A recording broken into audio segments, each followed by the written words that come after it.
శత్రువులు ఎంత ఎక్కువగా వస్తే వాడు అంత ఎక్కువగా మండుతాడు. దగ దగ దగ దగ దగ దగ దగ భయము లేని ధైర్యం నువ్వేలే, పడుకు జీవుల ఆశా దీపం నువ్వేలే, కన్నీరు తుడిచే నాయకుడై రారా.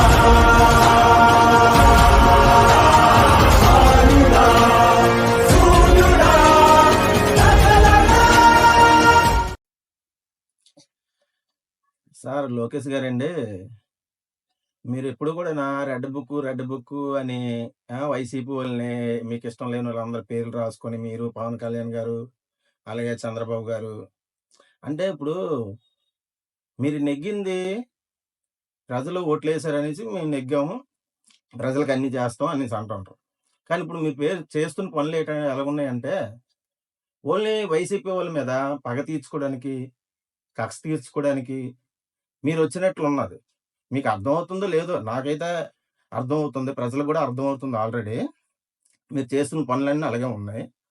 ఇప్పుడు మీరు అందరి మీద కేసులేయడానికే ఓన్లీ టార్గెట్ పెట్టుకున్నట్లు ఉన్నది. ప్రజలకి ఇస్తామన్న సూపర్ సిక్స్‌లు గాని, ప్రజలకు చేస్తానన్న మంచి పనులు గాని, అలాగే ఆంధ్రప్రదేశ్ డెవలప్‌మెంట్ చేద్దామని గాని, ఆ మైండ్ సెట్‌లో మీరెవరు కూడా లేరు అనేది ప్రజలకు ఆల్రెడీ అర్థమైపోతుంది. మీరేమి కూడానా చేయలేదు ఇప్పటి వరకు కూడా ప్రజలకి.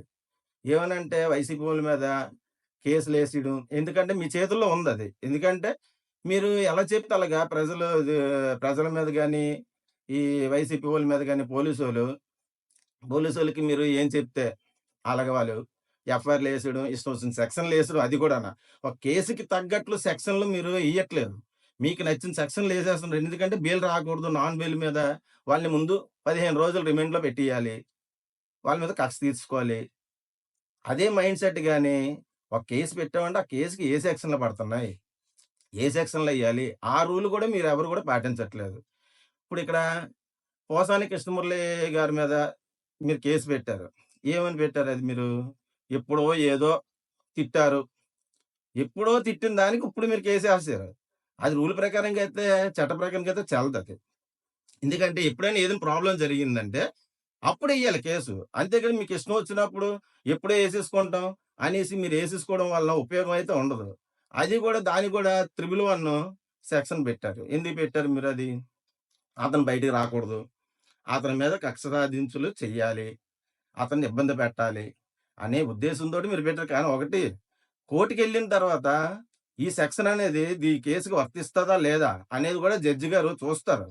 చూసి ఈ కేసుకి వర్తించదు అనుకోండి, ఆ సెక్షన్‌ని తీసేస్తారు. ఆ విషయం మీకు తెలుసా అసలా? ఆ విషయం మీకు తెలుసా? తెలీదో మరి? తెలీదనే నేననుకుంటున్నాను. ఎందుకంటే మీకు సెక్షన్‌లు ఏవి పడితే అయి ఏసేసుకుంటున్నారు తప్పించి కోర్ట్‌లో నా కేసు నిలబడతదా? నిలబడదా? అనేది మీరు అసలు ఆలోచించట్లేదు. ఒకటి మీరు కేసేసాం కదా! అనేసి ఏసేస్తున్నారు గానీ, కేసేయడం గొప్పతనం కాదండి. ఎందుకంటే పోలీసోళ్ళకి చాలా మంది పోలీసోళ్ళు డబ్బులు తీసుకొని కూడా కేసులేస్తున్నారు. ఆ! ఎఫ్ఐఆర్‌లేయడము స్టేషన్‌లోనే ఏయించడం అనేది పెద్ద గొప్పతనం కాదు. ఎఫ్ఐఆర్ అనేది కోర్ట్‌లో కూడా ప్రైవేట్‌గా ఎఫ్ఐఆర్ ఏసుకోవచ్చు. మీ టీడీపీ వోళ్ళ మీద, జనసేన వోళ్ళ మీద కూడాను మేము వైసీపీ వోళ్ళమే ప్రైవేట్ కేసులు ఏసుకోవచ్చు. కానీ ఇప్పుడు ఎయమండి. ఎందుకంటే ఇంకో 3 సంవత్సరాలు ఉంది కదా! 3 సంవత్సరాల తర్వాత ఎలాగా జగన్మోహన్ రెడ్డి గారు సీఎం అవుతారు. అయిన తర్వాత వదిలేస్తాం అనుకుంటున్నారా? ఎవ్వల్ని వదలరు. కంపల్సరీ చెప్తున్నాను. జగన్మోహన్ రెడ్డి గారు ఎప్పుడు ఏం చేయాలో, ఎలా చేయాలో అతనికి బాగా తెలుసు. ఒకటి. నెక్స్ట్ పోసాని కృష్ణమురళి గారి మీద కేసేశారు కదా! అది మాక్సిమం నాకు తెలిసి కోర్ట్‌లో నిలబడదది. కంపల్సరీగా పోతదది. ఎందుకు పోతదంటే, ఎప్పుడో ఏదో మాట అన్నారని మీరిప్పుడు కేసేశారు. అది చెల్లదది. అర్థమవుతుందండి. కానీ ఒకటి కేసు ఏసేయడం గొప్పతనం కాదండి. కేసు గెలిపించాలి కోర్ట్‌లోని. కేసు పోయిన తర్వాత పరిణామాలు ఎలాగుంటాయంటే అర్థమవుతుందా మీకు? అప్పుడు పరువు నష్టం దావా అనేది ఒకటుంటది. కేసు పోయిన తర్వాత. ఎందుకంటే సమాజంలోని ఇంత పెద్ద పేరుండి అతనికి, పోసాని కృష్ణమురళి గారికి అంత పెద్ద పేరుండి, అంత పెద్ద పలుకుబడి ఉన్న అతని మీద తప్పుడు కేసేసినందుకు మీ మీద ఎవరి పేరు మీద అయితే కేసు ఫైల్ చేశారో, ఎఫ్ఐఆర్ ఏయించుకున్నారో, వాళ్ళ మీద పరువు నష్టం దావా అనేది ఏస్తారు. అది ఏసిన తర్వాత వాళ్ళకున్న ఆస్తులు అన్నీ గూడా అమ్మేసుకొని అతనికివ్వాల్సుంటది. అది మాత్రం వాస్తవం. ఇదే లాస్ట్ ఫైనల్‌గా జరుగుతది. కృష్ణమురళి గారి మీద ఇప్పుడు కేసేసేసాం, గెలిచేసాం అనుకుంటుండ్రేమో. ఏమీ గెలలేదు. ఏమి ప్రాబ్లమ్ లేదిక్కడ. ఇంకోటి జనసేన నాయకులకి, కార్యకర్తలకి, అలాగే టీడీపీ కార్యకర్తలకి అందరూ కూడా నేను ఇస్తున్న సలహా ఏటంటే, చంద్రబాబు గారు చెప్పారు, లోకేష్ గారు చెప్పారు, పవన్ కళ్యాణ్ గారు చెప్పారు. ఏటి వాళ్ళ మీద ఎఫ్ఐఆర్ ఏసేద్దాం, ఈళ్ళు కంప్లెయింట్ ఇచ్చేద్దాం అనేసి మీరు తొందరపడిపోయి ఇలాంటిట్లోని ఇరుక్కోకండి. ఎందుకంటే, ఆ తర్వాత పరిణామాలు చాలా దారుణంగుంటాయి. కోర్టులో కేస్ పోయిన తర్వాత మీ మీద పరువు నష్ట దావా అనేది ఒకటేస్తారు. కంపల్సరీగా ఏస్తారు. అంత ఆషామాషీగా వదిలేయము. అర్థమవుతుందా? అప్పుడు మీరు కష్టపడి సంపాదించుకున్న ఆస్తుల్ని జప్తు చేసి, అది అమ్మించైనా సరే, అతనికి ఇవ్వాల్సిన పరిహారం జడ్జి గారు ఇప్పిస్తారు. అప్పుడు మిమ్మల్ని చంద్రబాబు గారు గాని, లోకేష్ గారు గాని, అలాగే పవన్ కళ్యాణ్ గారు గాని ఎవ్వరు కూడా మిమ్మల్ని రక్షించరు. రక్షించలేరు కూడాన. ఎందుకంటే ఆల్రెడీ సూపర్ సిక్స్‌లు ఏమి ఇవ్వట్లేదు. నెక్స్ట్ మీరు ఎలక్షన్‌కెళ్ళేటప్పుడు ఇంటింటికి ఎళ్లి మీరు ఓట్లు అడిగే అర్హతను కూడా మీరు పోగొట్టుకున్నారు. మీకు అర్థమవుతుందో లేదో? మీకు అసల ఓట్లే అడిగే అర్హత కూడా మీకు లేదు. ఇప్పుడు మా జగన్ గారు నేను మంచి చేస్తే నాకు ఓటెయ్యండి అని ధైర్యంగా సింగిల్‌గా మగాళ్ళగా సింహంలా అడిగాడు. మీరు ఆ అడిగే దమ్ము మీకు లేదు. ఎందుకంటే మీరు అది చేయలేరు. ఏ సూపర్ సిక్స్‌లు కూడా మీరు ఇవ్వలేరు. ఎందుకంటే ఆల్రెడీ మా జగన్ గారు అప్పుడే చెప్పారు. ఇయన్నీ ఇతని వల్ల కాదు. చంద్రబాబు గారు చెప్పిన మాటలన్నీ అబద్ధాలు.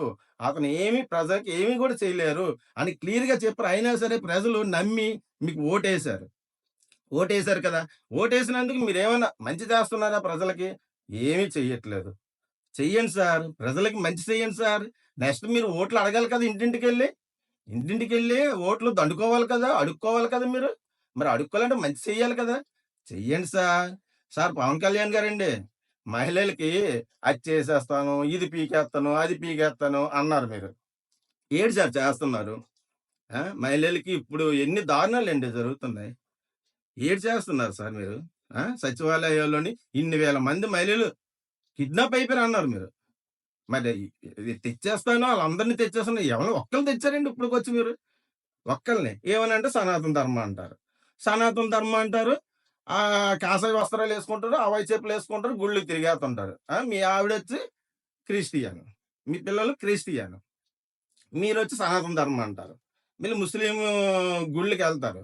మసీదులకెళ్తారు. ఏంటి సనాతన ధర్మం తీసుకున్నోళ్ళు ఎవరైనా చర్చికి గాని, మసీదుకి గాని ఎళ్తారా? ఎళ్ళరు కదా! సనాతన ధర్మం అంటే గూడా మీకేటి తెలీదు. ఎందుకంటే మీరు 10థ్ క్లాస్ ఫెయిల్. మీకు సనాతన ధర్మం గురించి తెలీదు. మీరేమైనా మీటింగ్‌లకెళ్లారంటే, మీరు ఆ మీటింగ్‌లోని ఏటి మాట్లాడాలో తెలీదు. ఎలా ప్రవర్తించాలో తెలీదు. ఏమీ తెలీదు. ఏదో పిచ్చోల్లాగా ఊవా, ఊవా అని మాట్లాడతారు. అంతే తప్పించి క్లారిటీ ఉండదు. పవన్ కళ్యాణ్ గారండి, చంద్రబాబు గారండి, ఒకటి ప్రజలు వాళ్ళు మోసపోయారనేది ఆళ్ళకి ఆల్రెడీ అర్థమైపోయింది. ఏటి ఏదో ఏసేశారు ఓట్లు. ఎలాగా 5 సంవత్సరాలు మీరే పరిపాలించాలి. ప్రజలకైనా సరే పాపం కొంతలో కొంతైనా సరే మంచి చేయండి. మంచి చేస్తే మిమ్మల్ని మనుషుల కింద అయినా సరే గుర్తిస్తారు ప్రజలు. అలా గుర్తించాలంటే మీరు మంచి చేయడానికి ప్రయత్నించండి. ఈ అరెస్ట్‌లు, ఈ కేసులు ఈట్లవన్నీ ఏం ప్రయోజనం లేదు సార్. మీరొచ్చింది దేనికొచ్చారు? ప్రజలకు మంచి చేస్తామని పథకాలిస్తాము, అయ్యిస్తాం, ఇయ్యిస్తాం అని తప్పుడు వాగ్దాలు చేసి మీరు ఇప్పుడు గద్దెనెక్కారు. ఆ! ఎక్కిన తర్వాత మీరేం చేస్తున్నారో చెయ్యాలి కదా! చెయ్యండి ప్రజలకు ముందు. ఈ కేసులేయడం వల్ల ఏం ఉపయోగం అయితే ఉండదు. అదైతే పక్కా చెప్తున్నాను. ఈ కేసులు గూడాన ఏవి ఇప్పుడు వరకు మీరేసిన కేసులు ఏవి గూడా నిలబడవు. అన్నీ పోతాయి.